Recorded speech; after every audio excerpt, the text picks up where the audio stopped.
திருப்பூரில் 2 மணி நேரத்திற்கு மேலாக பெய்த கனமழையால் வீடுகளுக்குள் புகுந்த மழைநீர்.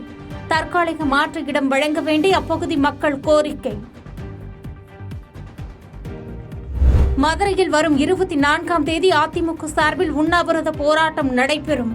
பள்ளி கல்வித்துறையுடன் கள்ளர் சீரமைப்பு பள்ளிகளை இணைக்கும் முயற்சியை கைவிட திமுக அரசை கண்டித்து உண்ணாவிரத போராட்டம் நடைபெறும் என எடப்பாடி பழனிசாமி அறிவிப்பு.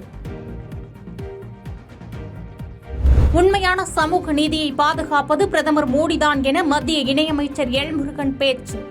சாதிவாரி கணக்கெடுப்பை நடத்த கோரும் முதலமைச்சர் ஸ்டாலின் தமிழகத்தில் முதலில் நடத்த வேண்டும் என்றும் பதிலடி. பாதகம் செய்பவரை கண்டால் நாம் பயங்கொள்ளலாகாது பாப்பா, மோதி மிதித்து விடு பாப்பா, அவர் முகத்தில் உமிழ்ந்து விடு பாப்பா. அண்மை செய்திகளை உடனுக்குடன் தெரிந்து கொள்ள இணைந்திருங்கள் இயம்நாடு தொலைக்காட்சியுடன்.